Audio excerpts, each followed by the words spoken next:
Welcome everyone to Animation Lab Week 5. This is going to be a continuation on the previous one, or yes, a new principle. I am Beatriz Marques, and I'm the host for this class. I've worked as an animator. I believe I've already done this introduction like class 1. Like, I do some indie stuff right now. I have some experience in the industry. And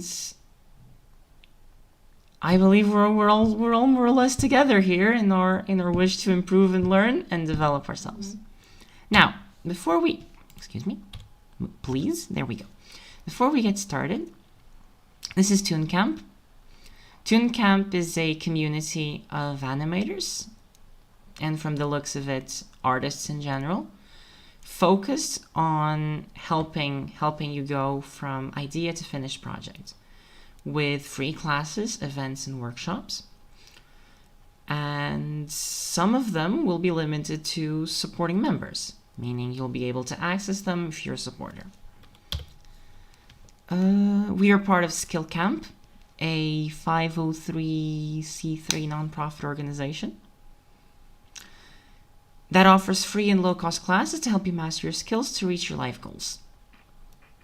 We're currently here running the animation lab, and soon there will be a character design class coming as well here. Outside of ToonCamp, there are a bunch of other communities like ScriptCamp, WordCamp, FilmCamp, CreatorCamp, ToonCamp, and CodeCamp. It's a lot of camps.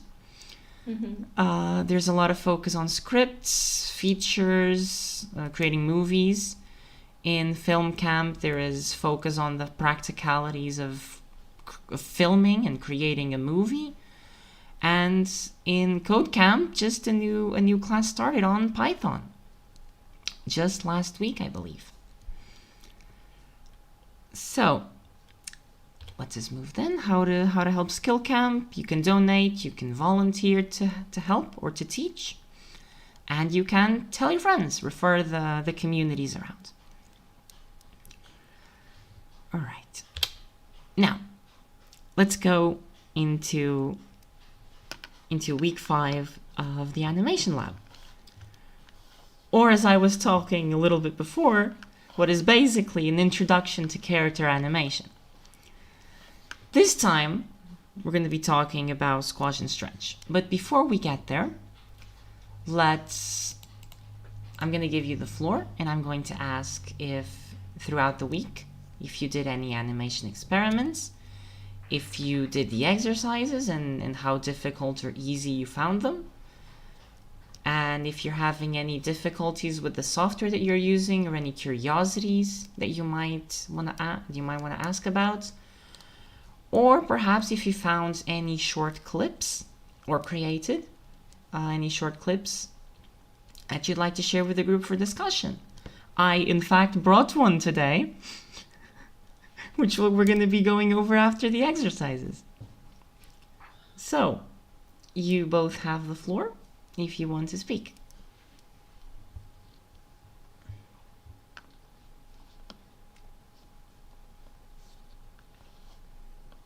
Okay.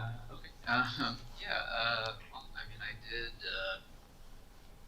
did the exercise, or I did the two easy exercise from the arts, and I guess I didn't get to spend as much,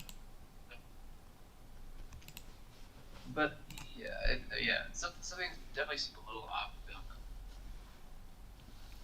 something about the timing or something, but yeah, but it was an interesting Correct. exercise. And yeah. All right. This also needs to go over here. Okay. We were talking before, Nance. Is there anything else you'd like to add? If not, I will be moving on to the exercises. No, you can move on. Thank you. All right. In that case, let's move over to Mesh's short clip, which is about the arcs, which was last week's topic. Let me bring back Epic Pen, the great tool for drawing on the screen. Even though it was a little bit difficult to hear you, Mesh, I believe you said you did both easy exercises. So you did the bouncing ball and the brick falling from the shelf, and that you didn't have time to do anything else.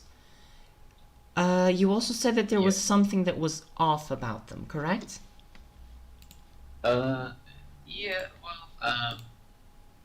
Yeah. Yeah. If I had a little more time, I might have did a little more troubleshooting. But yeah, there's something about the timing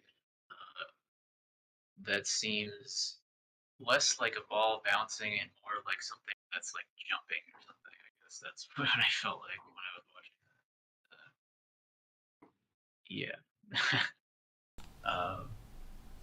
All right.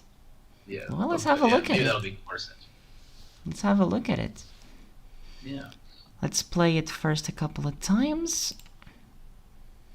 Here we go. That's one, and then the brick. Oh, no, this is not supposed to happen. It's supposed to be one at a time. There we go. Okay.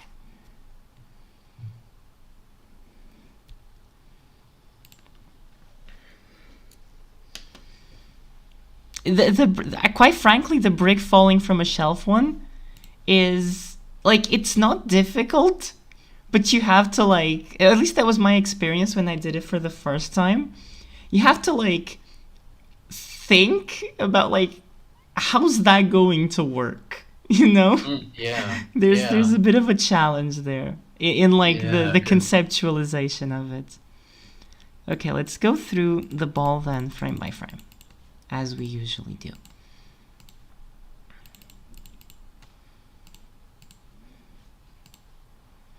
I'm gonna have to go on the center of the ball this time. Yeah, exactly. Yes, it's pretty much constant. That is fine. It's pretty good.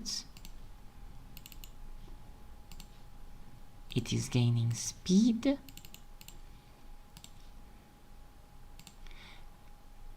Okay, I see a thing that's happening here. Yeah. Now here's a little bit better. Okay.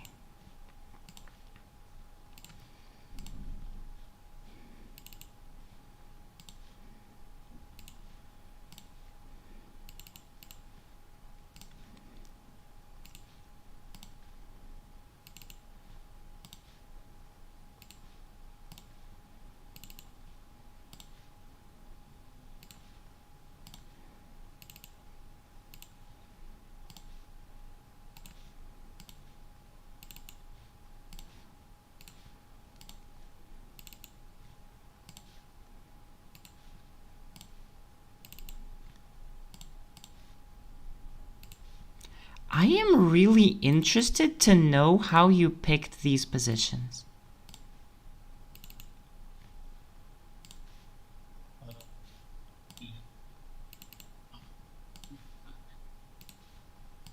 Yeah, that's I'm gonna clear up my question in just a bit. Yeah, okay, we can ignore that already. So there are a couple of things that I notice here. The first is that the horizontal spacing in these parts is fine, but as we get here, the horizontal spacing doesn't really it starts to change over here. At this point, it's actually getting smaller, and then here gets smaller and then bigger again, and then bigger. Well, actually, here's more margin of error. Maybe it's more or less the same. This is one of the things that you gain momentum down, but you lose momentum horizontally. You like get progressively, like you don't instantly stop, but the arc isn't going to follow a perfect and especially not an arc that follows like this. Let me actually clean this up. Okay, so the ball hits the ground in this direction. Put yourself in the shoes of the ball right now. What direction are you going to go? You're gonna go like this, more or less.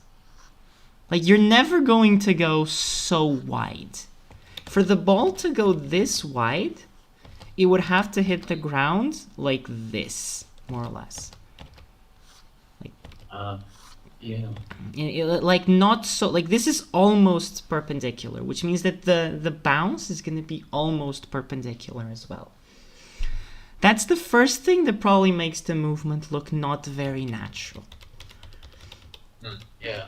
That was one of the things. The horizontal spacing here, obviously this spacing is going to increase from frame to frame because it's gaining velocity.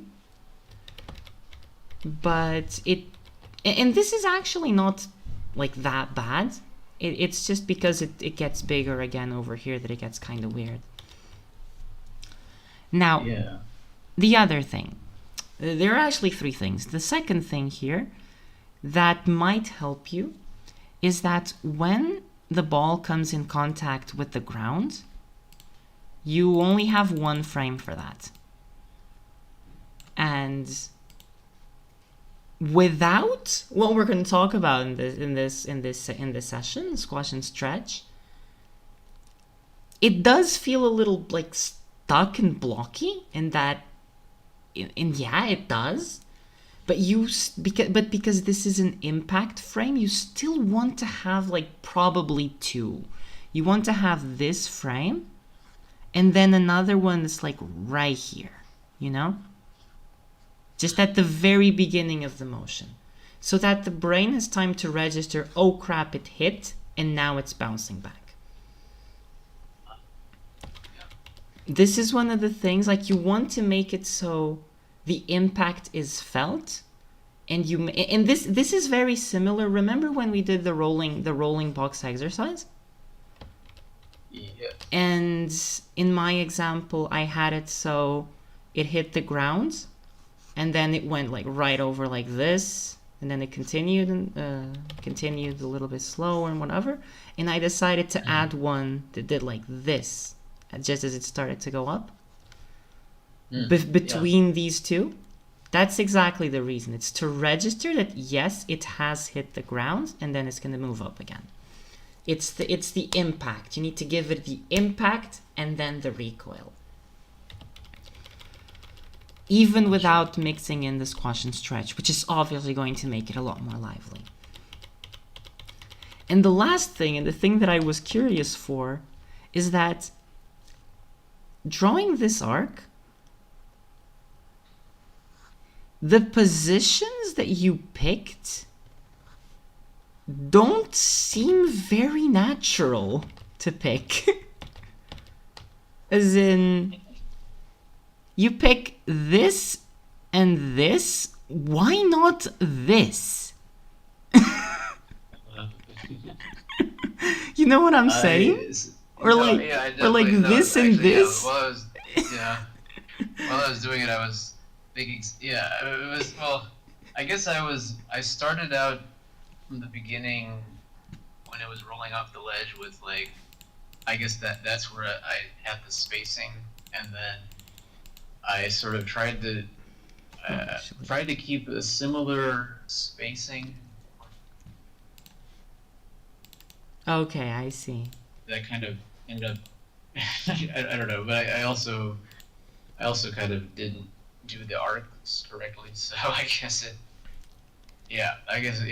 were like, there were a few things, but I guess it would have made more sense to do like keyframes on the top of the arc. Exactly. This is a key pose. These all these that I'm surrounding right now, all of these would be key poses. You want all of these to be exactly where they are. And key poses also have a different name. They're called extremes. They're not technically the same thing. Like, technically, this is not a key pose. This is an extreme. it's kind of complicated because the movement's so simple that it doesn't make a lot of difference to differentiate them. But an extreme is the farthest that a movement will go. It's the frame that shows the farthest that a movement will go. Yeah. So a lot of things actually can be extremes, and not a lot of them have to be key poses, though often you want your key poses to be extremes as well. Because you want to hold them and you want them to be noticeable and powerful. Yeah. But yes, you want to make sure that all the extremes are well mapped out. Because otherwise you're going to have this weird thing that you're talking about, which like you don't really like. Let me clear Epic Pen here. Let's go back to the ball. Like, it's kind of iffy. You don't really... The motion's a little bit weird, you know? It's what you say. Like, Yeah. it doesn't feel quite right. You know? Yeah. Yeah. Also, same thing for the impact frames here. There's only one. Here you can probably get away with there being only one. With just this. Although you could probably still add a second one. But this is what I have to say about the ball. About the brick. Yeah, I see how you did this. The brick just scooches over to the side there for a second. That's respectable. That is very respectable. Let's just wait for... There it is. It's moving. Okay. It's the wind or something. Let's go here. Let's mark this line out.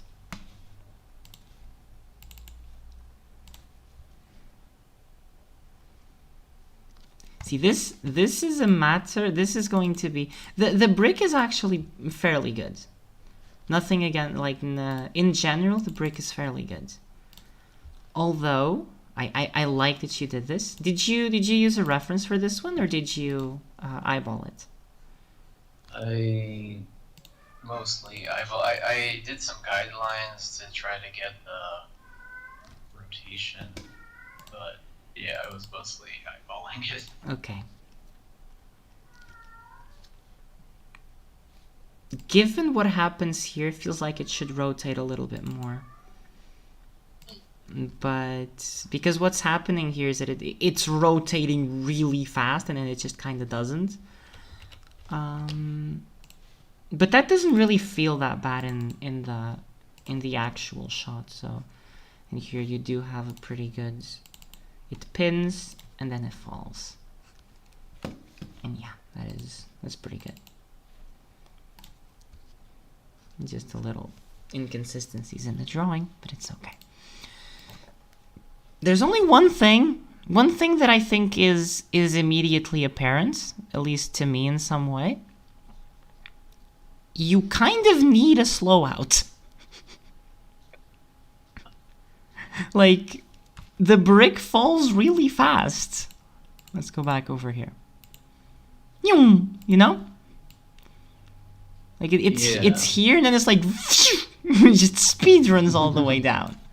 Like, you need a bit of a slow out here, like starting it a little bit slower, because at this point, think about it this way. This is the center of mass of the cube. It is just slightly off the edge, right? That means that there is a slight pull outwards. Or rather, there's a slight torque. I think that's the physical word. Which means the first frame is probably going to be like this. It's going to be very, very close. And it's going to be like this. And what's happening here? Oh wait, now the center of mass is further out. That means it's getting more torque, more rotation. And now you can start speeding it up, and maybe you can have a frame like here. While it is still more or less supported by the shelf, but it's speeding up downwards. And then you can have one here, it's basically already out, and then it falls down. You need a couple of frames just to ease out of that. Yeah. And also easing out of that, Like how fast you ease out of that is also going to determine how fast the cube is actually going to be rotating. Because of this, the cube should the brick should be rotating fairly slow, which means that it landing on its head is actually okay. The way it is currently animated, it rotates really fast. Let's go back to this. Let's do the lines again.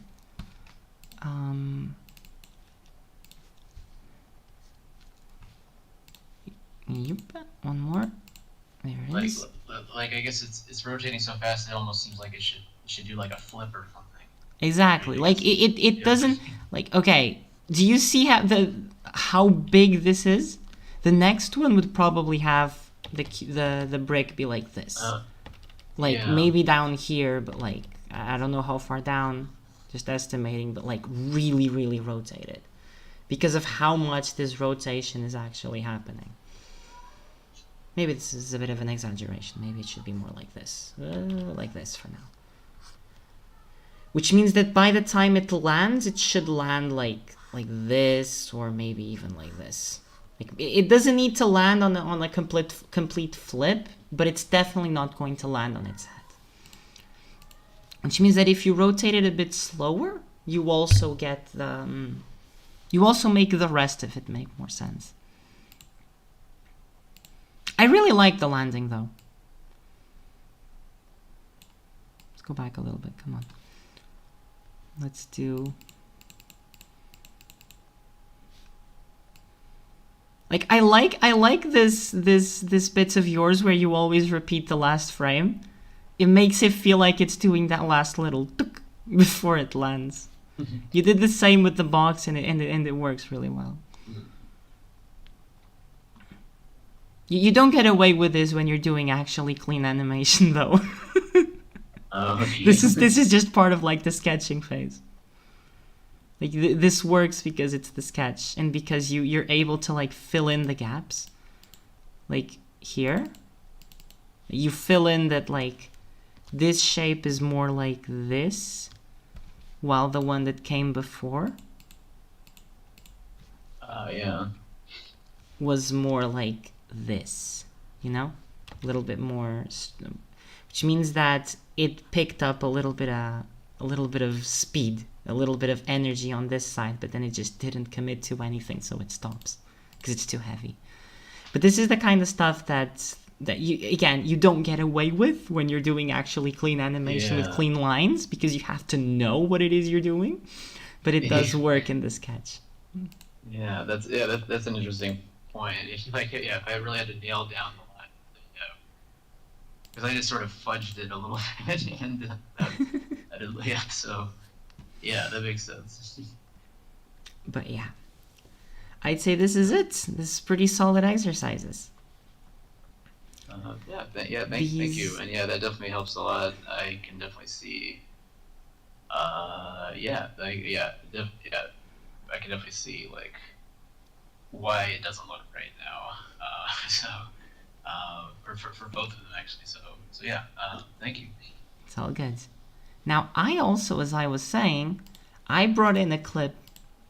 You see, I just finished watching Made in Abyss, season 2.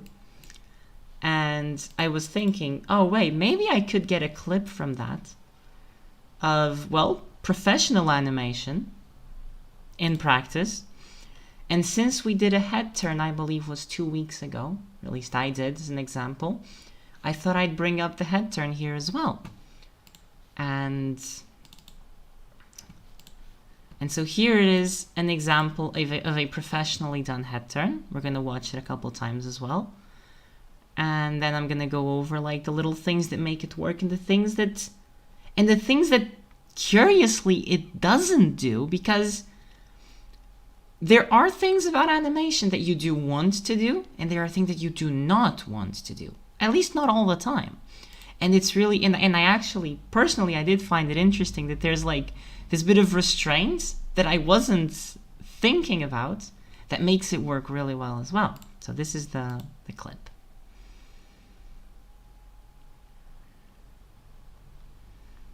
I took out the sounds as well as the subtitles to avoid spoilers. Now, obviously this has extremely good keyframes, as well as really good in-betweens. First thing I want to note is we have 3 keyframes. We have this frame here. I am actually going to put it up here. Then we have this keyframe here.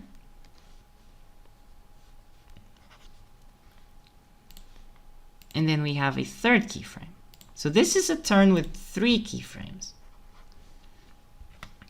And I want to pay attention real quick to the slow ins and slow outs between them, because that is primarily the only tool being used.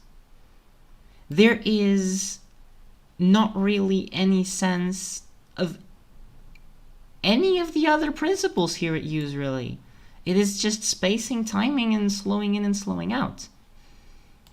Now it's going to be really hard to do this without let's focus on this corner here.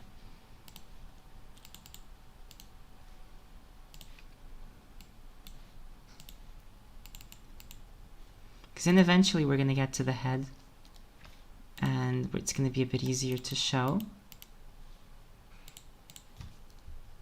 This is like 3 frames, by the way. This is like 3 frames. I just wasn't able to really separate them.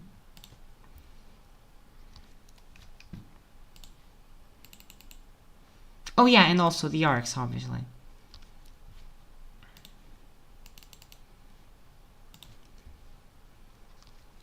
And this is basically the same exercise that I did, just done on an a significantly higher level of polish.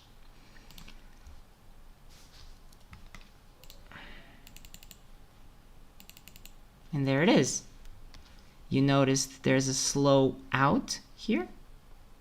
There's a slow in here. And there's a very... And there is a... Please? There we go.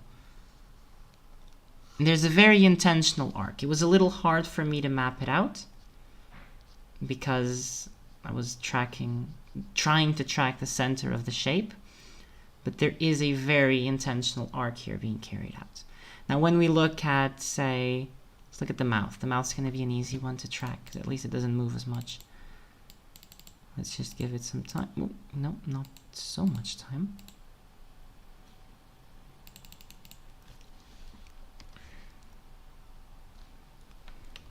Not like that.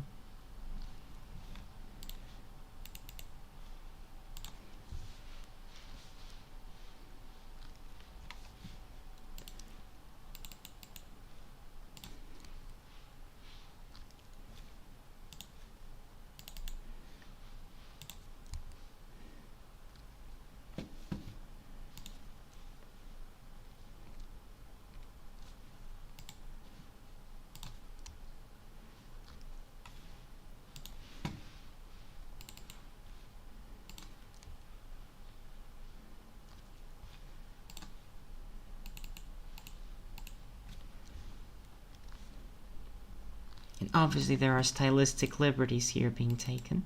This is anime after all.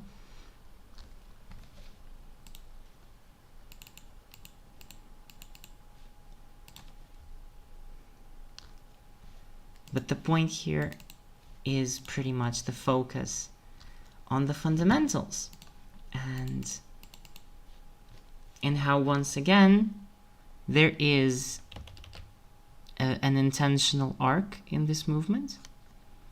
This should be a little bit more to the side. If I go back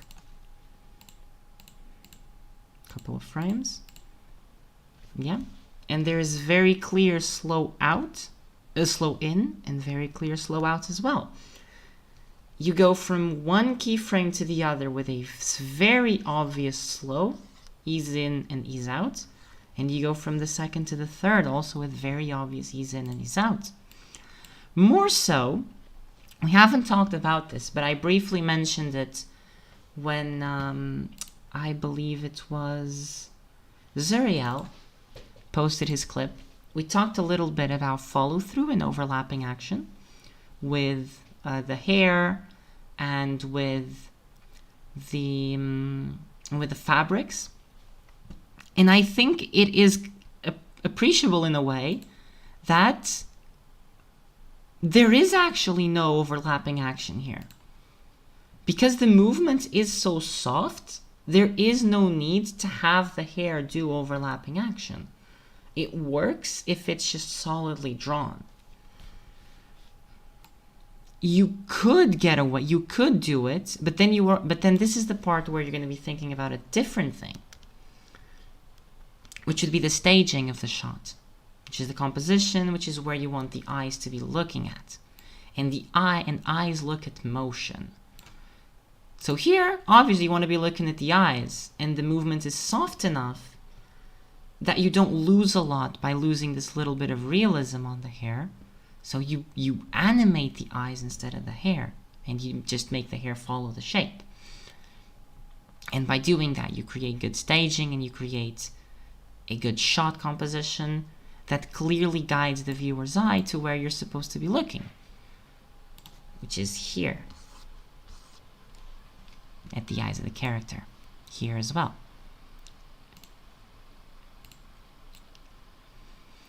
The other thing that I wanted to mention is that I believe it is next class and the one after that we're going to be talking about anticipation and overshoot, which are also very important concepts. Anticipation is the preparation of a movement. Overshoot is, well, it's overshooting a movement to then end up at the keyframe. And not every movement needs to be anticipated or overshot. And this is a perfect example of a movement that doesn't need it. Again, because it is soft, it is like it's not a strong movement. It doesn't require any particular kind of strength or strenuous activity. It doesn't need to have a lot of preparation, so you can bypass it altogether. We might go back to this in the next, in the coming classes, because, or to other clips, or to other similar clips. But yeah, this would be, these are basically my reflections on this particular clip that I decided to bring, because I thought it was very interesting. If you find any clips like these that you want to take a look at, just make sure that they're under 10 seconds and make sure that they have no sounds, because the streaming things don't like the sound of copyrighted stuff. So yes, this was the overview of the previous week and your exercises. Now let's get Epic Pen to close. Thank you. And let's move on. So today we're going to be talking about squash and stretch. The big one, the most anticipated principle, usually the one that everyone talks about first. It's what everyone usually says. It's the most important principle. And it is, or rather, it's like, so far, what you've done is, what you've practiced is the foundations and the supports. And like if this was building a house, what you've done so far is the not very pretty part. You've done the supports, the strong foundations, understanding spacing, timing, how it affects, understanding slow in, slow outs, understanding the importance of arcs, which are the very basics of animation and movement. And now we're getting into the part that makes things actually pretty. You're getting the walls down this time. You're getting the floors in. Squash and stretch is wonderful, and it's that thing that you've probably heard about if you're into animation.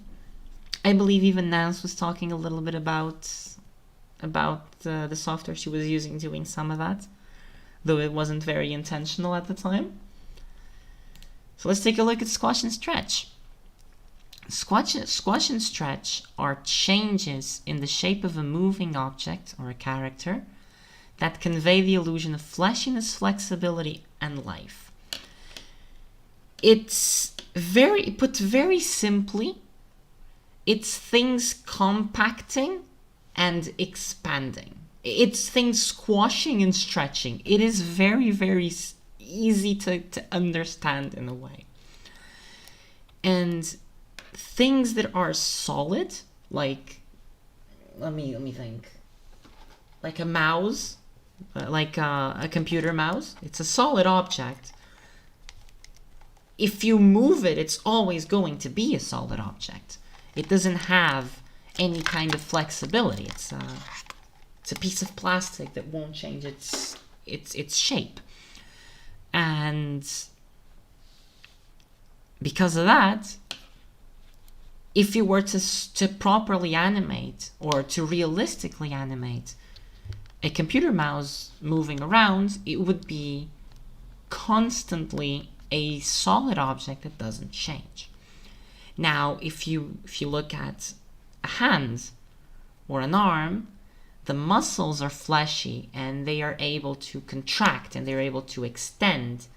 And that's part of the very nature of muscles as well, and the part of the very nature of most natural things that aren't perfectly solid materials, and they get to compress, and they get to compress when they're under pressure, and they get to expand, or not expand, but stretch when they're being pulled apart. So yes, it breaks the solidity of objects by making them bouncy. It helps in defining the nature and material of an object, because then again you also have degrees of squash and stretch. You can imagine a block of jelly, and that's very squashy and stretchy. If it falls, it's going to go splat, and then it's going to form again. It's very, or even a spring. A spring is extremely stretchy. And if you animate it in a certain way, it can also be very squashy. So yes, there are degrees to it. On the other hand, you have things like a basketball, which is very bouncy, and obviously is stretchy and squashy, but not to the same degree as a jelly block. You're not going to animate it to the same dramatic degree that you would the jelly cube. And then you have things like the human face as well, or the human members, like the hands, the arms, the body, whatever, that also have squash and stretch, that also squash and stretch in a lot of very particular ways. Some of them are intrinsic to the anatomy. They're not even part of they're not like the muscles alone doing work. Some of them are just the body itself is capable of doing such things, like when you stretch your back and you torso forward, and you're standing tall, and then you can stop doing that and hunch back again, and that's a form of stretching when you raise your torso, and squashing then because your tummy is going to be all bunched up when you hunch back again, when you hunch down again. And yeah, these are like the human body is extremely complicated when it comes to squash and stretch, so it creates a lot of things. Now it creates an illusion. It creates the illusion of life precisely because living things are the things that tend to be affected the most by physical squash and physical stretch. Here you have an example of a little potato jumping. And we're going to be talking briefly about squash poses and stretch poses, which are or can be breakdowns in movement, in motion. Usually they will not be keyframes because they are deforming the model. And by deforming the model, that means things are going to be less readable. I have an example for a little bit later when we get to examples. Squash poses are poses in which the character is under pressure, is being pressed together and contracting, which means it's also widening in shape. And stretch poses are poses in which the object is springing out from a squash position and stretching contrary to how it was being pressed together, and thus also thinning in shape. You can also end up on a stretch pose if the object is gaining a lot of velocity, like in the typical thing falling. So here, the form is just falling, so it's just gaining speed downwards, which means it's going from a very compressed state into a very stretched state, and then it compresses again here at the end. Here you see again with the little potato. It stretches here at the beginning. It actually becomes a really stretched potato at some frame. Then here it contracts a little bit. I think it's around this position. It's really hard because this is a GIF, just keeps repeating. And then it stretches again as it's coming back down. Here you have another example of squashing and stretching, and the crucial thing to get right about squash and stretch is that though the shape changes, the volume does not. Think of it as a water balloon. If you press it together, it's going to stretch around. The volume does not change. It never changes. Which means if it's being compressed in one way, it's stretching the other. It's what happens here with the face. It's being compressed in this direction, thus it's expanding in this direction. It's being pushed out in this direction by the expression, thus it becomes thinner. It's the same all across the board. Stretch in one way, compress in the other. Compress in one way, stretch in the other. So, let's go through the examples real quick. I have here a clip. This is from Overwatch, if any of you are familiar. These are some animations from the game with surprising elements of squash and stretch that I think will be some of them more clear than others, but will be very elucidative in showing how it is used professionally. You could see there let's go back here a little bit. You could see here in a couple of frames before the hammer goes down, like the insanely stretched out neck for the sake of exaggeration. Again, stretch, a lot of stretch happening.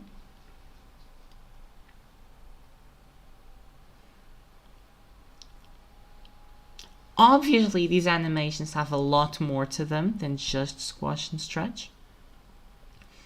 But one of the things that does make, like, there's anticipation, there's follow through, there's overlapping actions. You actually look at the ball. The ball here is really good. Like it's the classic example. Pay attention to the basketball.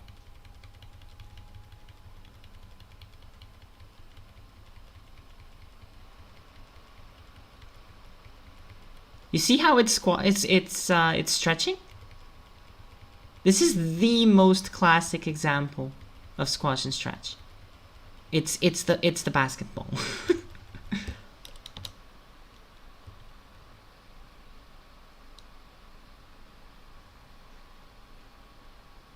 Also, extending the torso for squash and stretch for exaggeration purposes.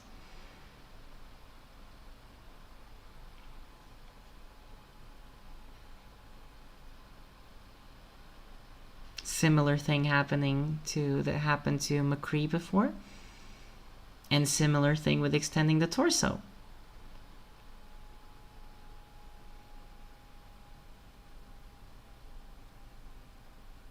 I mean, in addition now to smear frames and all that, the sword actually, well, actually it had one singular frame of distortion there.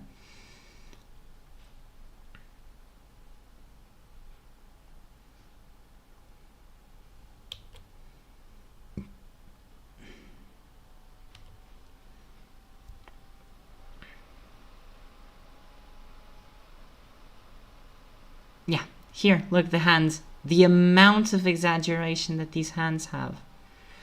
This is in part smear and in part squash and stretch. Because the intention of these highly exaggerated motions in the fingers, let's go back here real quick, with the fingers, is precisely to make sure that the movement registers properly.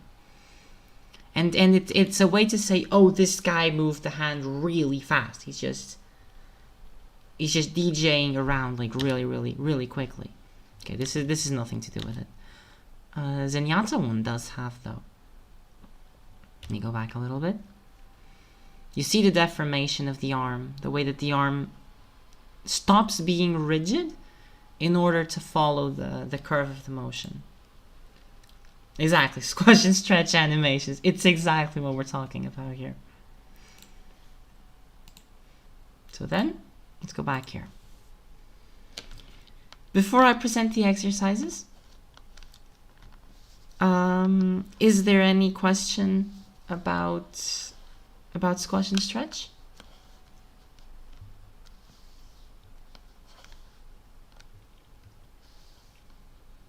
I will give it just a couple more seconds.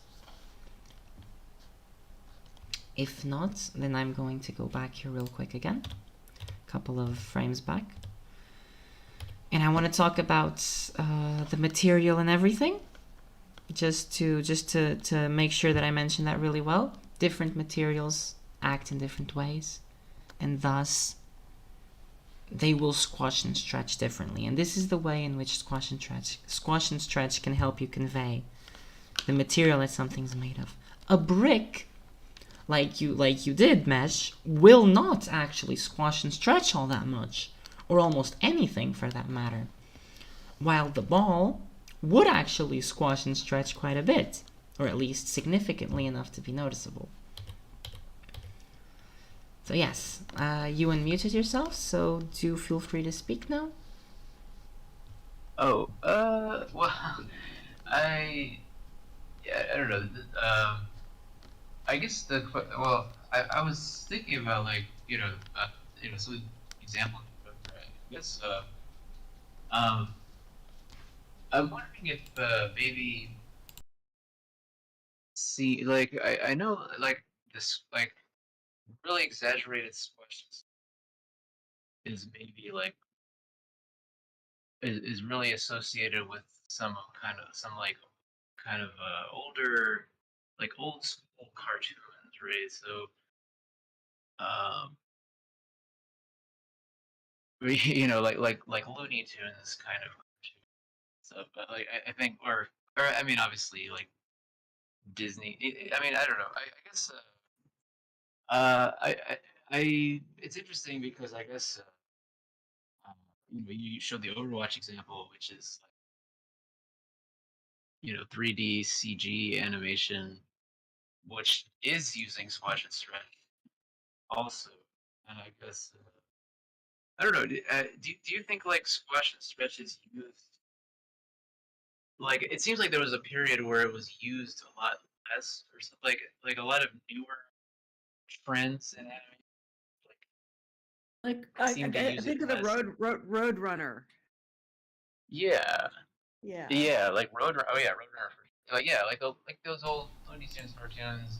Let me look. Like that was part of the style is like the really exaggerated squash and stretch. But like I feel like a lot of like newer animation. Well, I don't know. Maybe it's just the stuff. Maybe it's just it seemed like all animation was using splash and stretch in a very exaggerated way at one point. but now it's like some use it and some like don't use it at all. I guess or it's like it seems that way. Maybe, but uh, but I don't know. Maybe that's just like a perception thing. Okay, so I what I don't know if that makes sense. yeah, I see what you're talking about. It is, I wouldn't say a misconception, but it is a notion that you get.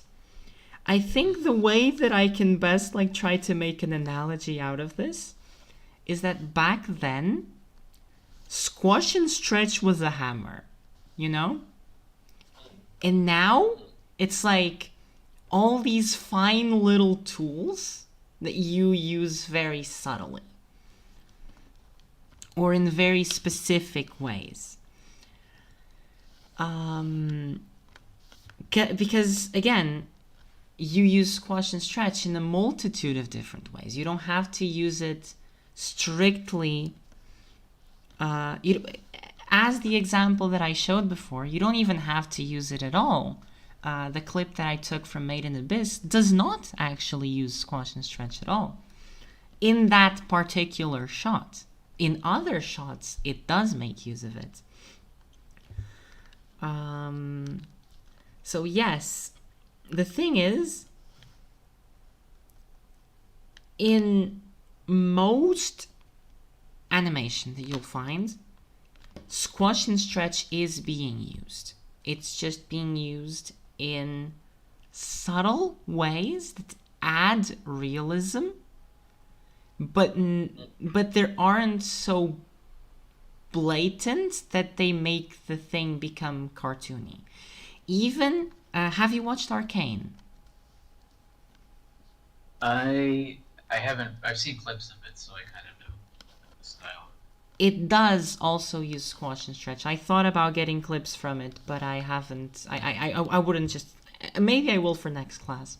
Just scour some episodes for some clips of squash and stretch being used. But yes, because animation without squash and stretch ends up feeling very solid and lifeless. And sometimes, let me just bring up animation paper here real quick. Come on, there we go. And sometimes the difference is you can have, if this is a ball, right? You can squash it like up to this, and that's enough. Because that's going to convey that it's bouncy. You don't have to stretch it any more than this. Maybe even this is too much, you know? Like in the exercise that I did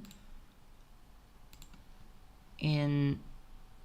I need to find it now because I didn't... It's in last week's. Both in this... You have squashing and stretching happening with you have something that's not exactly squash and stretch, but it kind of also is, which is that it's moving fast, so it is stretching. It's also becoming bigger just to be more present and draw more attention, but it is stretching. You see the shape would be like this otherwise, and then it gets to the end and it's going to like yeah, and then it's going to like become really thin, and then the same thing is going to happen just on the other direction. This is squash and stretch in action, and it's subtle, you know. Yeah. In a similar way, I believe I mentioned this. Let's bring this one out. There is, I hate it when it does that. There is squash and stretch happening here. Maybe a little too much, actually, now that I'm looking at it. Because, time for Epic Pen. Come back. Because, look at this. This is the height of the head at this point. And this is the width. Now let's go into the middle frame.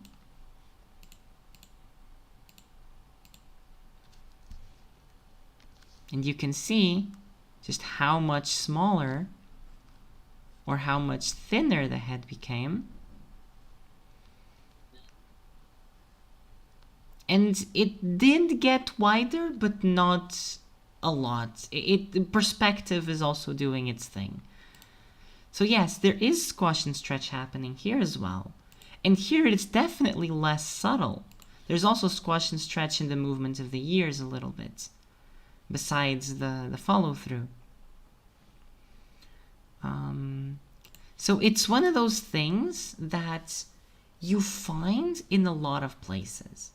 You find squash and stretch in even the subtlest of moves sometimes, just to make something look more alive.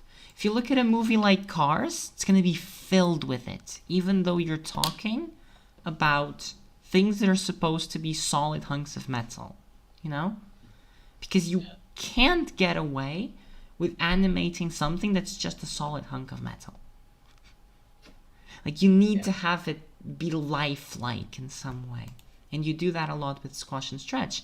And that can be squash and stretch of the tires, of the eyes. Obviously, like the shape of the windshield is also changed. Like, you go from this to like a little bit more furrowed, I suppose, and then it opens up a little bit. Like these shapes do change as well, and this also helps in conveying the squash and stretch of the figure. And as I said, even in something as simple as a walk cycle, you're going to be using a lot of squash and stretch because the body is going to stretch and then be compressed. When you take a step forward, you're compressing your body because you're putting all your weight into one spot, so everything is going to fall there. But then you pull your body back up on the leg, and then you're stretching it. And it's going to be stretched until you take the next step, where it's going to go down again. The weight's going to be pulled down. These are like the subtle ways in which squash and stretch ends up showing themselves. Let me see if I can just come up with like a quick visualization of that. Go over here. Okay. Like, okay, so I am currently using reference because doing this just out of nowhere, just without any reference, is kind of difficult. But yeah, let me move this. Select all and move down. This here would be a frame where everything is being stretched as far as you can. And then the next one, when you're pulling your leg down, what you're going to see, well, technically you're not pulling your leg down, the next one's going to be this leg moving forward and then stretching in this way, but your weight's already falling. So then when you put the leg back on the floor, you're going to end up on a pose that's kind of like this.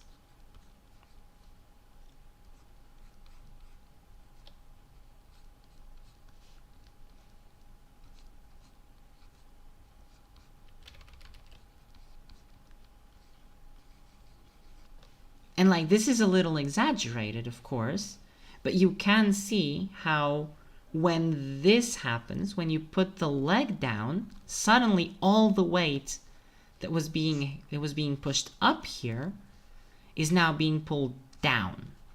So you're going to have something like this happening all of a sudden, where here you were just stretching the form. Here you're compressing the form, you know?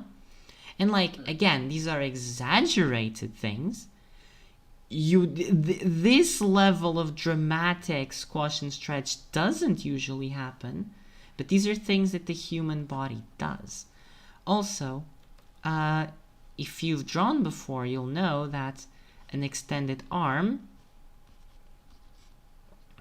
that's better drawn than what I'm doing here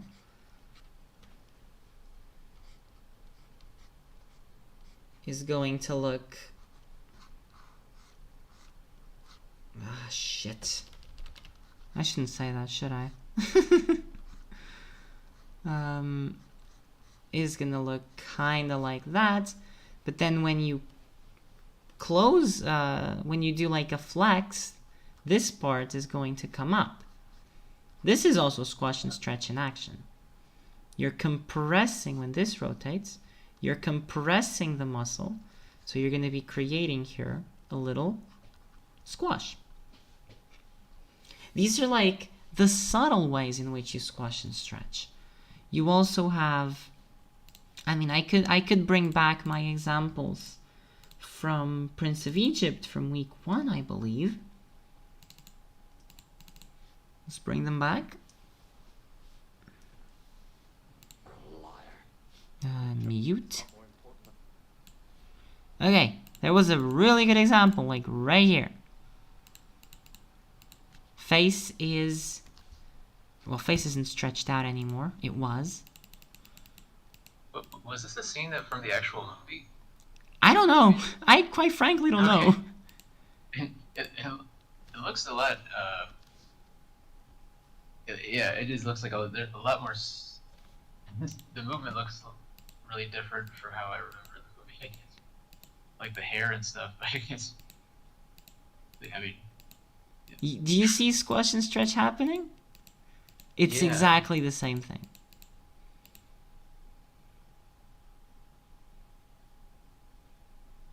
This might have been an animation test. Oh, okay.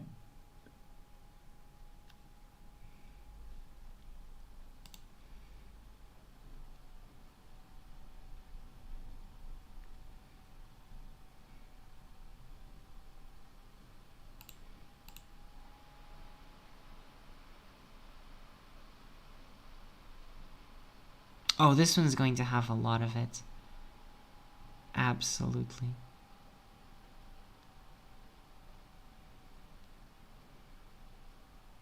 Yeah, this is a shot from the actual movie. Yeah. This looks more like how the final movie. This is when Moses returns from the cave after speaking to God. And he's talking to... Oh, yeah. Oh, again, you see the squash and stretch in the face. It's stretching vertically, compressing down a little.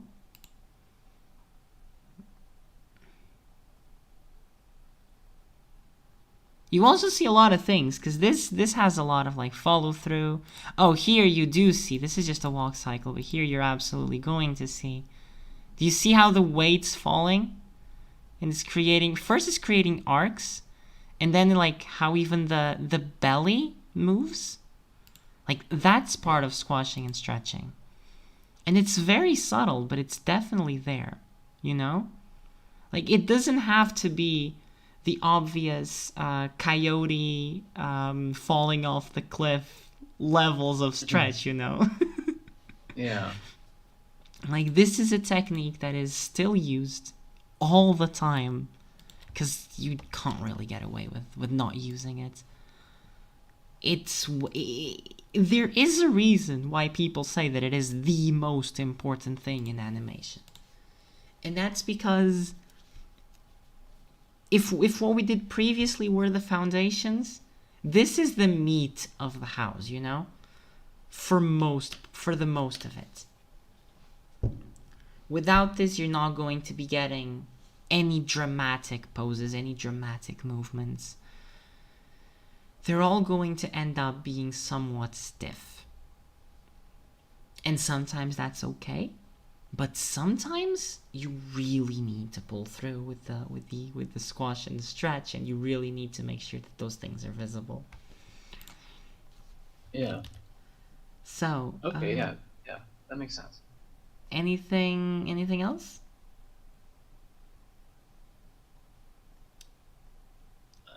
No, not for me. No, I think you actually covered a lot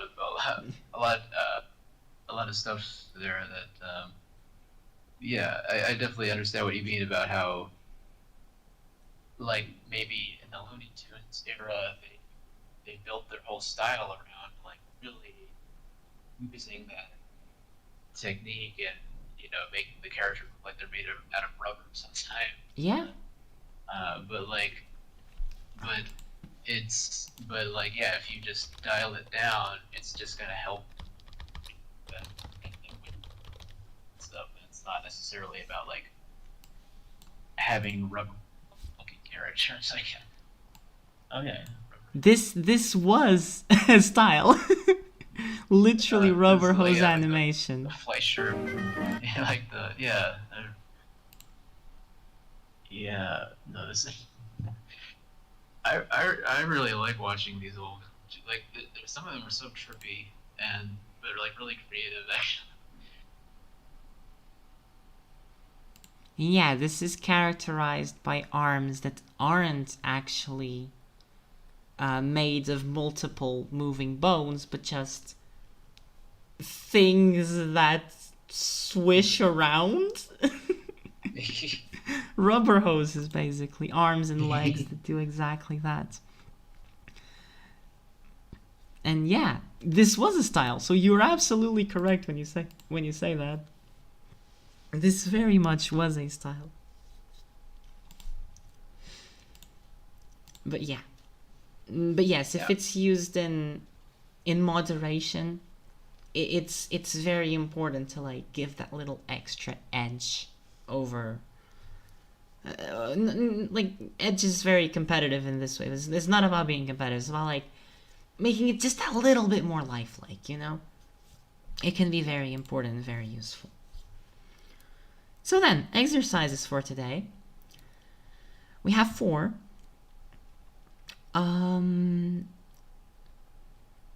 4. 2 easy ones, 2 difficult ones. The easy ones, we have the bouncing ball. The most typical exercise in animation as well. The jelly cube falling onto the ground. This one just needs to be falling. Doesn't need to be on the shelf. The important part is the collision. And then a couple of more difficult ones. We have the flour sack or a character jumping in place. Ideally, it's a loop. Although a jump is already going to involve some manner of anticipation and overshoot. It's going to require a little bit more thought to it. And we have a more practical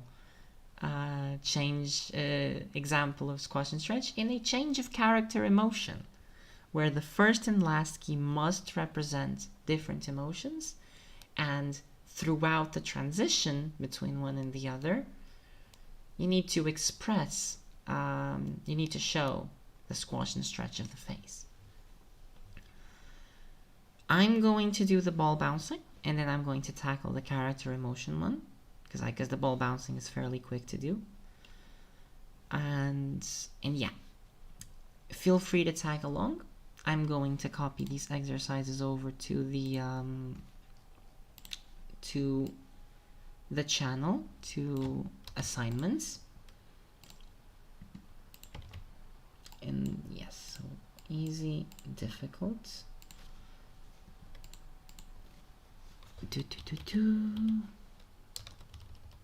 While we're here, I would like both you and Nance, and Nacho too if you want, to post in the Animation Lab voice chat your favorite animated movie or show and your favorite animated character.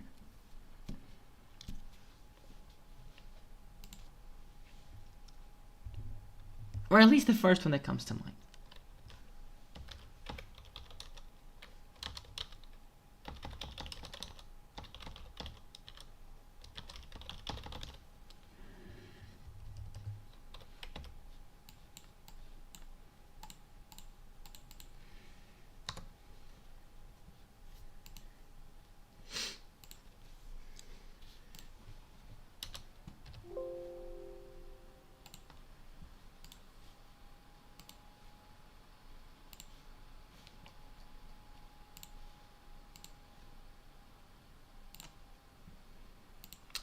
Rick and Morty and Korra.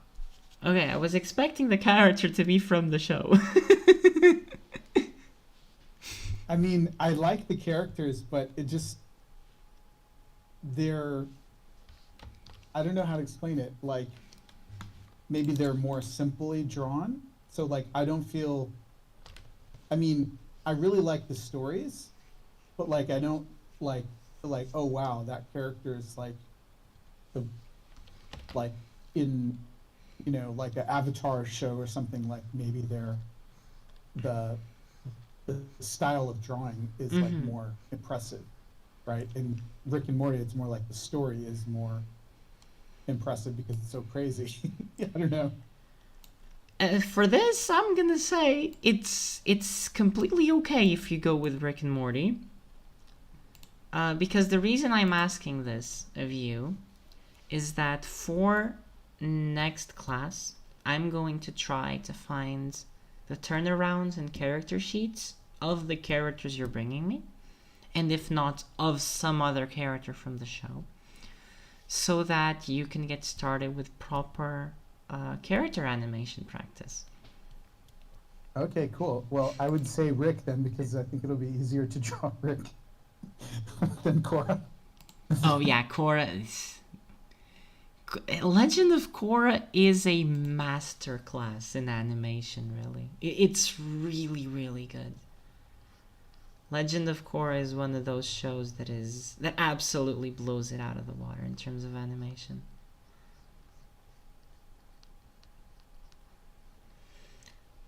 Spirited Away, Chihiro. And the blobby character? Is the blobby character No Face? No, it wasn't No Face. He was kind of like, isn't that kind of mud coming out of him? I think he was a spirit, but Oh, the one that becomes a dragon with the mask? possibly. It's been a while since I've seen it. Wait, so, let me yeah. see. Give me a second. Okay. Uh, crap. Spirited Away. Yes, Spirited Away. A mask. Okay, Spirit Mask. No, it shows me No Face. Spirited Away. Rich Spirit. There we go. I found it. It's the one that becomes this.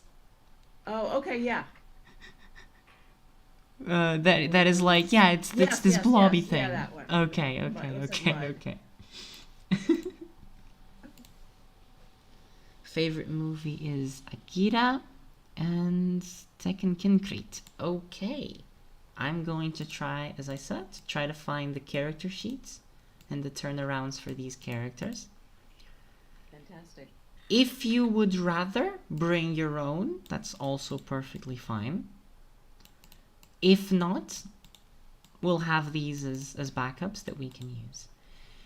Because right now the easy exercises do not involve character animation, but they will start involving character animation. You're not going to be able to run away from it until the end.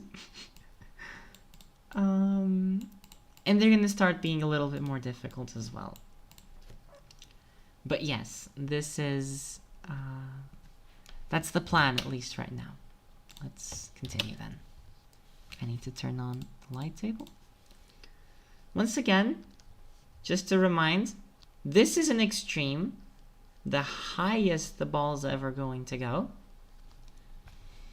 And then the lowest is going to be here, just as... I'd love to get a straight line down though.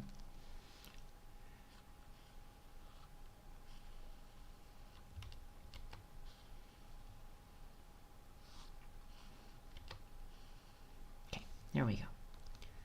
It's going to be right here, just as it's squashing a little bit.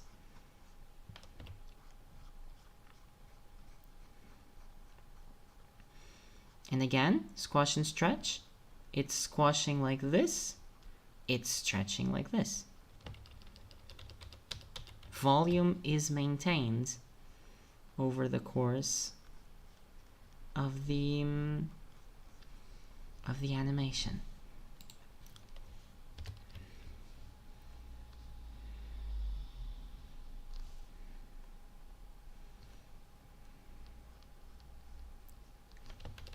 And for this exercise, you can actually get away with literally drawing over the ball. A little bit.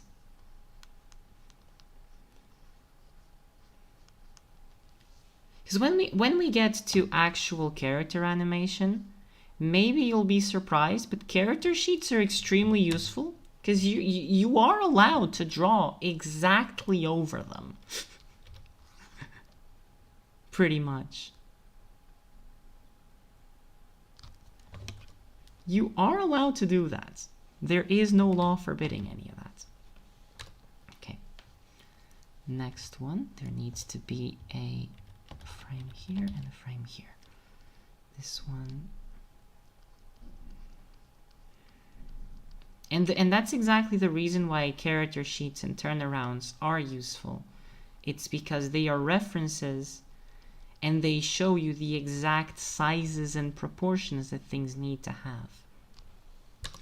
Also, let's note that this is going to be a slow out. It's going to be slowing out of here, and it's going to be slowing as it comes back up.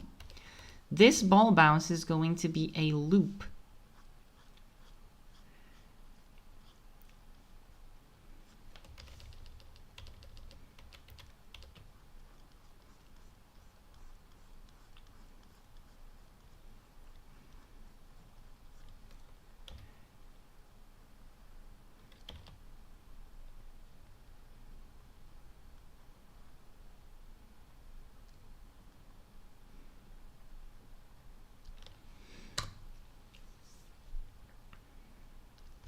Which means extra frame over here.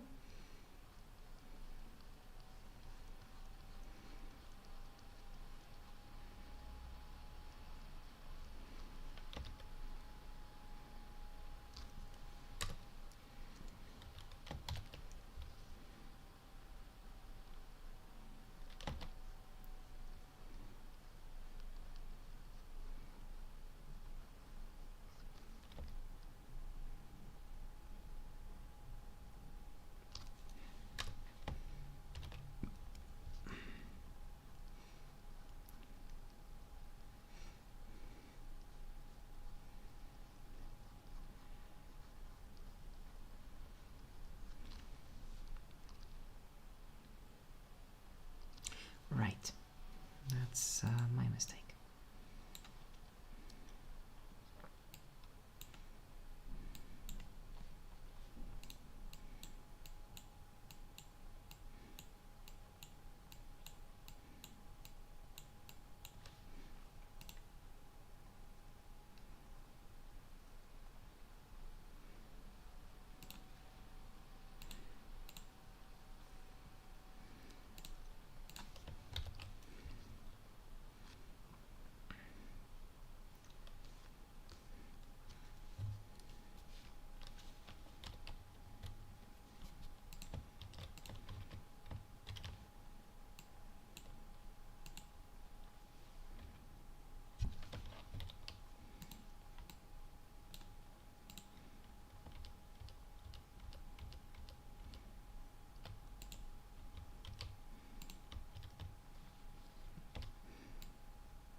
Let me try to get rid of this.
And here is the example of the ball bouncing with the squash and stretch applied.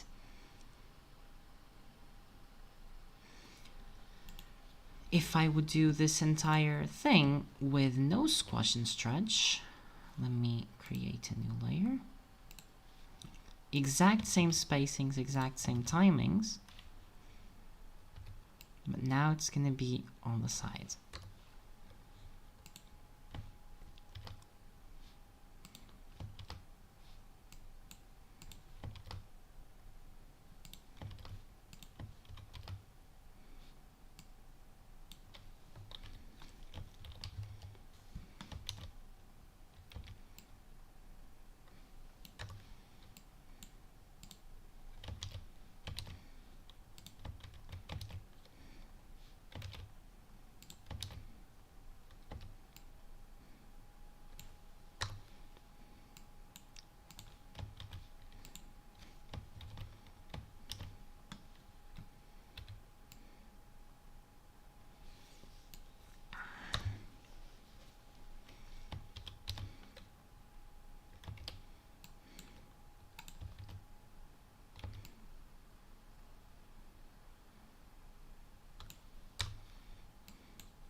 The same ball with and without squash and stretch.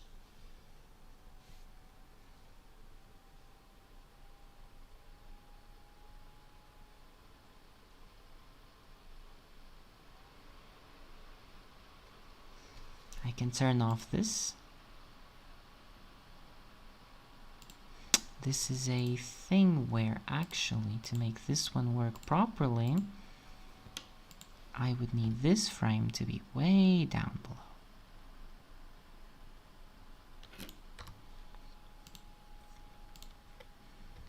And this one here to be a little bit higher up.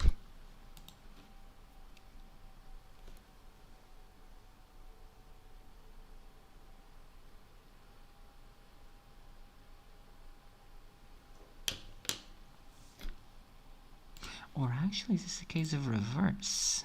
Might be a case of reverse. Where I want this one to be here, this one to be here. No, it's definitely better the way it was.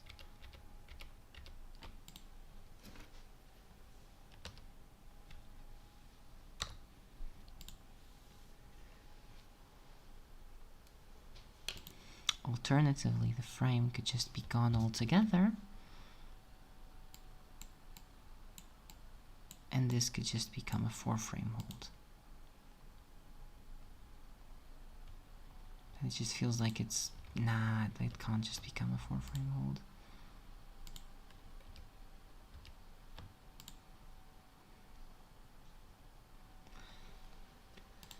This is what squash and stretch also allows you to do. It makes the movement seem more natural.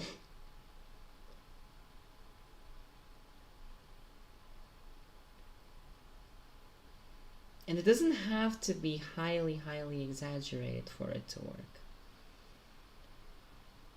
Like, obviously this is a very visible example of it. That's also because it's supposed to be a very visible exercise. It's meant to practice it very directly. Let me save the scene.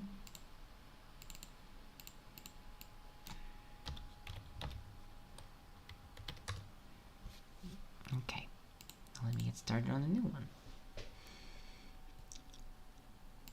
Okay.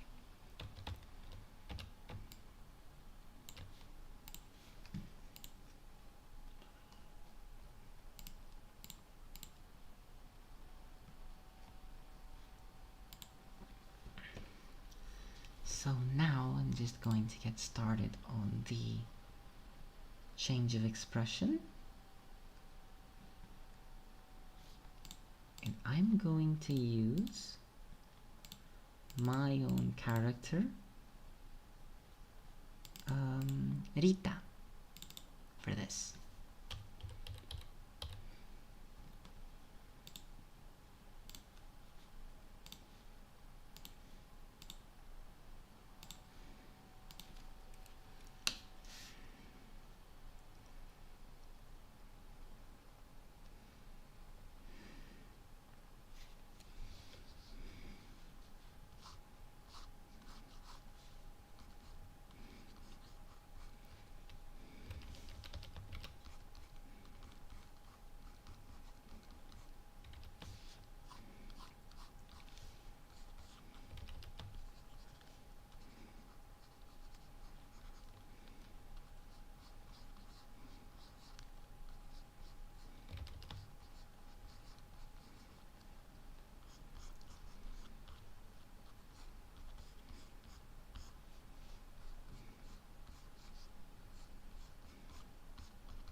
Also, if anyone is currently watching the stream,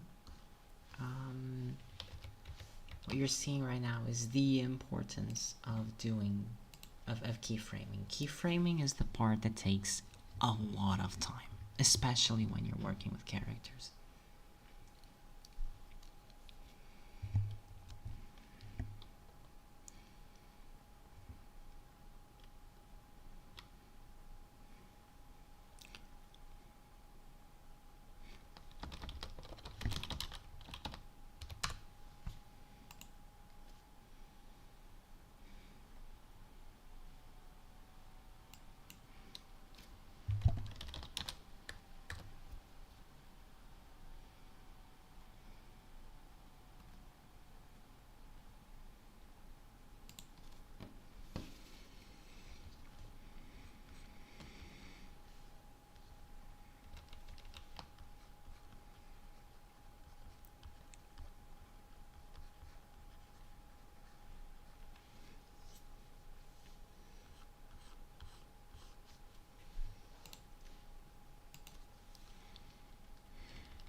Oh, no, no, no, no, no.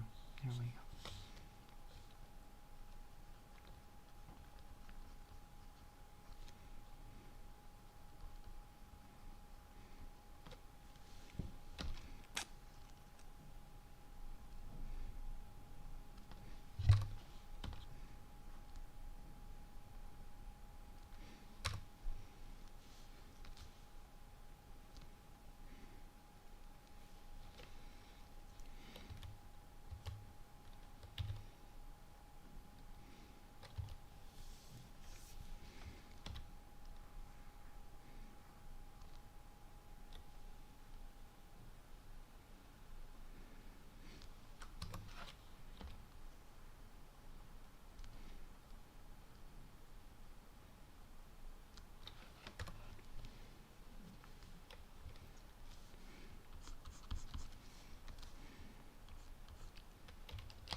All right.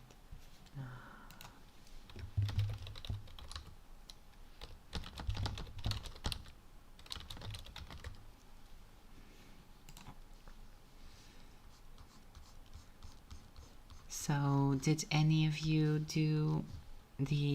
try to do an exercise while I was here? And do either of you have questions currently? Because we are 5 minutes away from the end of the class, really. I haven't. Not yet attempted this, but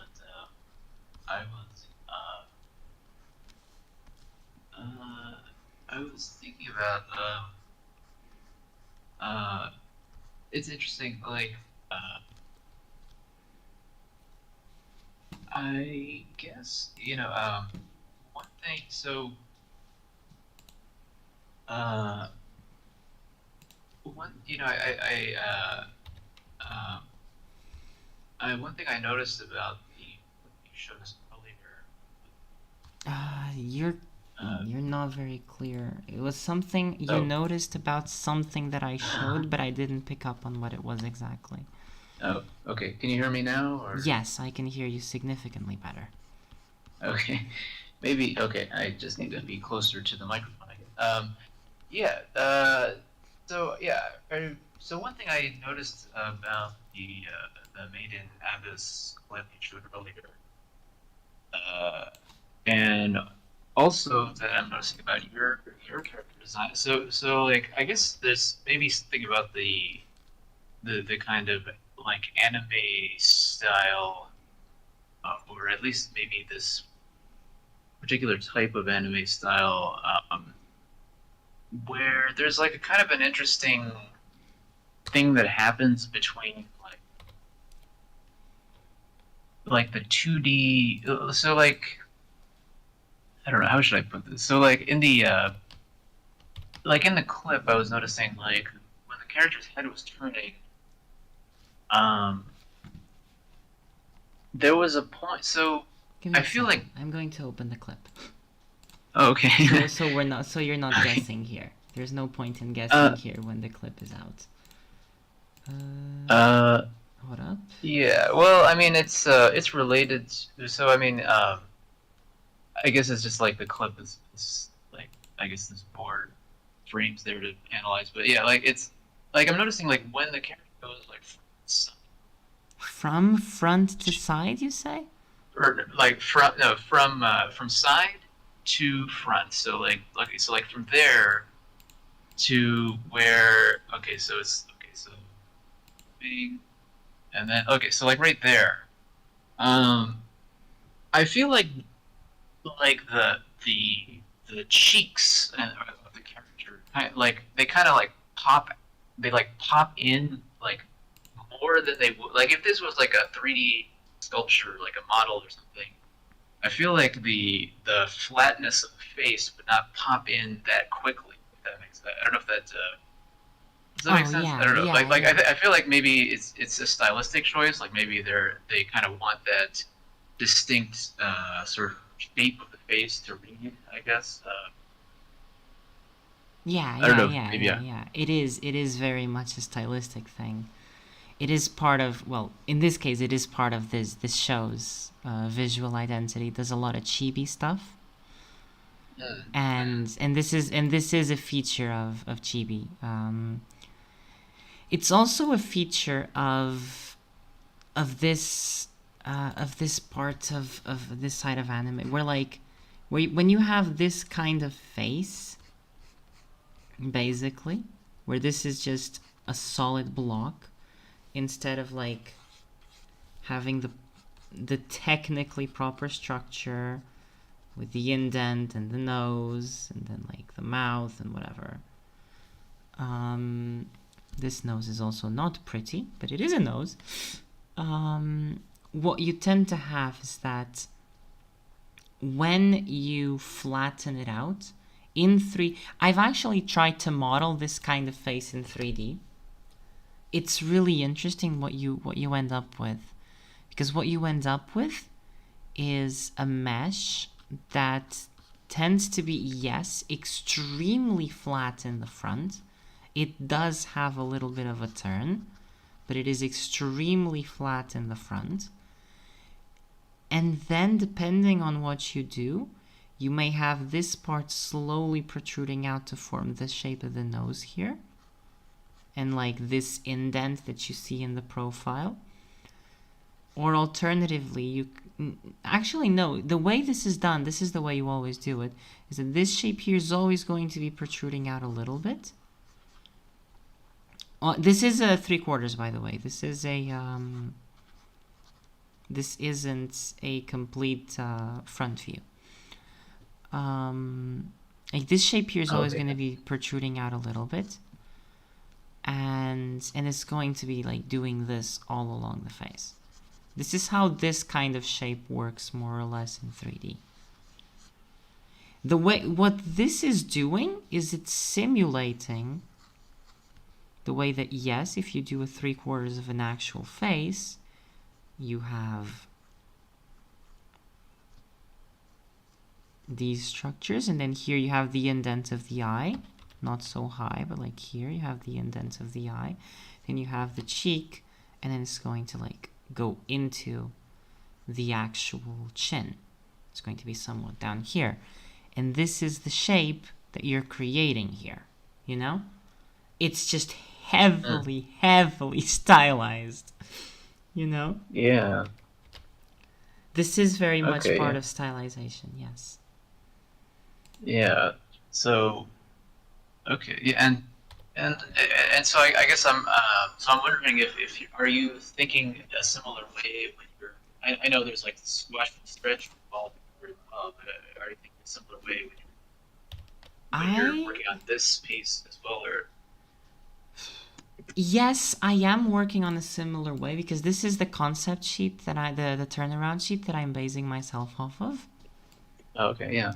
So yes, I've already mapped out more or less how the forms turn and how they exist in space with this concept sheet.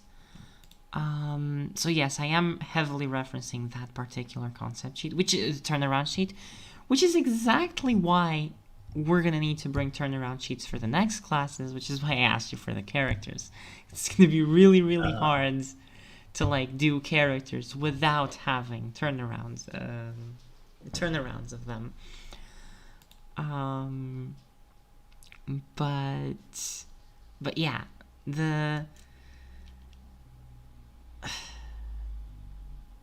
I mean, I am in fact thinking similarly along those lines. In part because, as I said, I am also using this as a way to practice my own skills for a project that I have upcoming. Yeah. That I want to do better, to do good on. So yeah, this is very much part of that for me, you know. Yeah.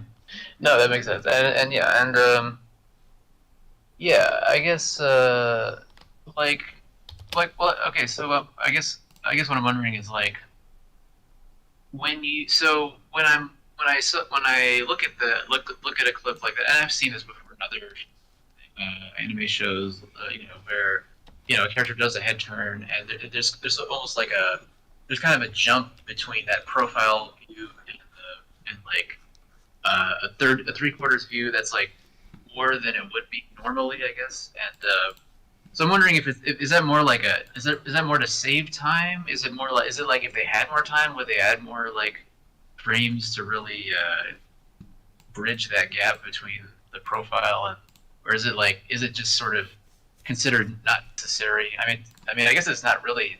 I mean, you don't really notice it when you watch it. But I guess it's sort of like if you really pick it apart, it's like, well, the cheek kind of comes like her left cheek kind of comes in, right? Yeah, like it's suddenly there, kind of and like it's suddenly like you can see the flat plane of her face, like, so I don't know if that's like if it's more of a style thing or more of like an economy of It's a style thing. efficiency. I mean, it depends on what when I say it depends is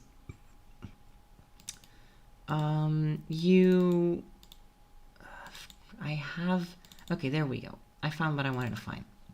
It's this clip. This is a rough that I did but this moves the camera. I don't want to move the camera. This is a similar rough, but with more realistic proportions that I did this year. Of a very similar head turn, actually.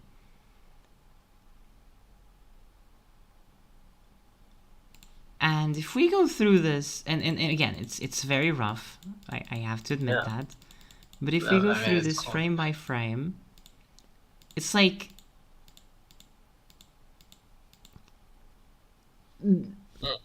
Let's go, like right there, yeah. Right before, or right when you don't see his eyes anymore. Like a snap, right?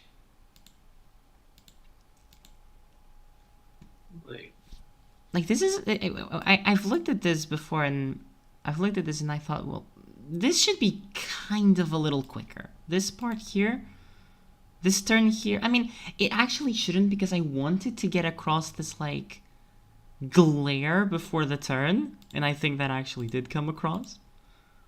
It's like, fucking bitch, yeah. And then turns around, you know? Yeah. No, yeah, there's a lot of character emotion in that. But yeah, like, the cheeks, if you do actually take a 3D model, let me find, it is going to be stylized. This is a warning. It is going to be stylized, but I do have a 3D model of a couple of characters that I've done, and that's the quickest way I can do this right now, because I don't have anything else ready. Yeah. Oh yeah. Yeah. Sorry. Right. Is this going to open? Please. Yes. Perfect. Okay. How do I fucking move again? How does Blender work again? Okay, my mouse is being confusing. There we go. Little by little. Let's go into the layout. And let's turn this off. And let's get some textures in.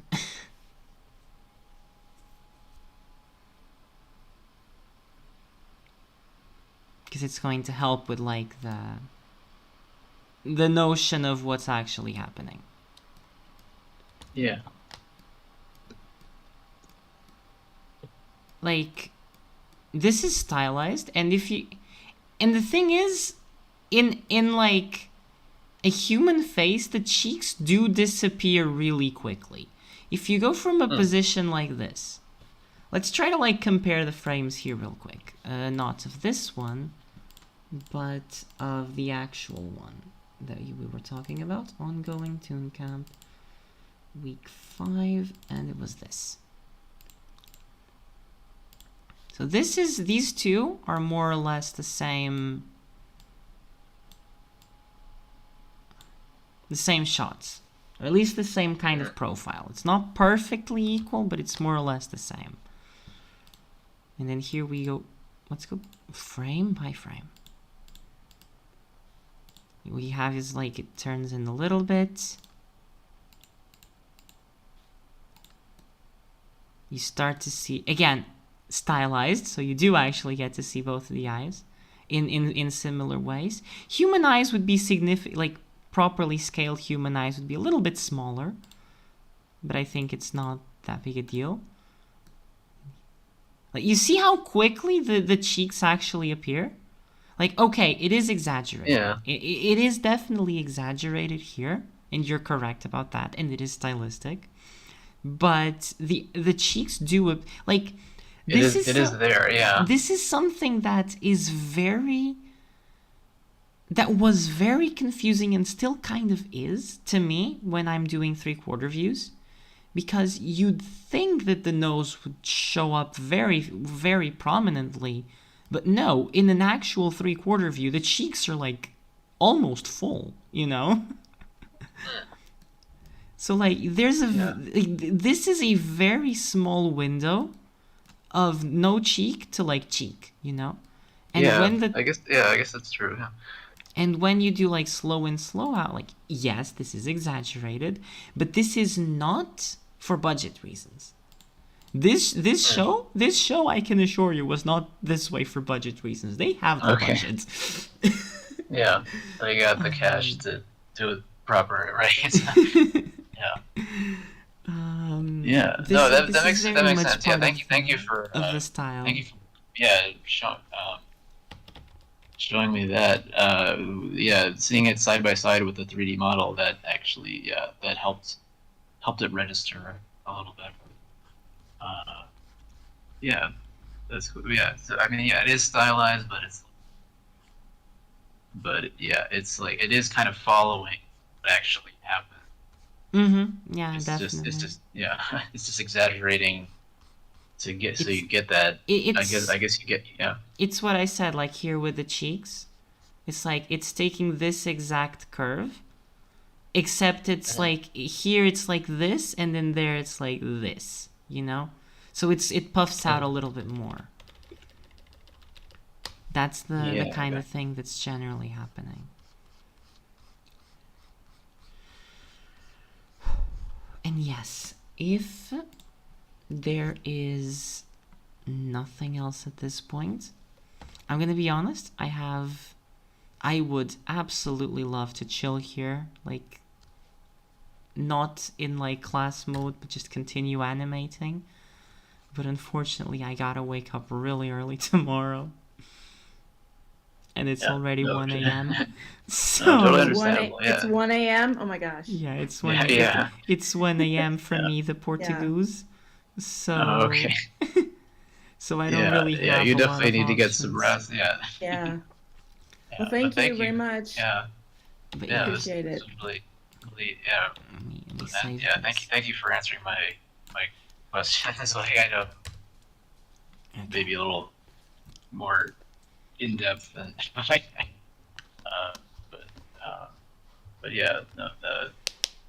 it was cool. Yeah. All right. So thank you for coming. Thank you. Have a good week. Nacho usually has the outros for this, but he's not here anymore because he went to do the script swap. So I'm just gonna try to like whip something out and say that thank you for coming. If you're interested, there is Script Camp, which currently has a lot of activities going on. I believe there's a horror workshop later today. There's currently script swap happening. Don't forget to check out ToonCamp with the current Python bootcamp that's happening, as well as the upcoming classes of painting with light in film camp and character design workshop or boot camp here in ToonCamp as well. When was that going to happen? The character design December in September. When? December some point. December. Excellent. December 3rd. I think it's in the the events thing. It's in Okay, the events. great, It's thank you. December 3rd. Yeah, That's the December current 3rd. date for it. Awesome. So yes, have a good one, everyone. And All right. we'll Take be- care. We'll be See back See you next Bye. week. Thank next you. week. All right. Bye bye. Bye bye.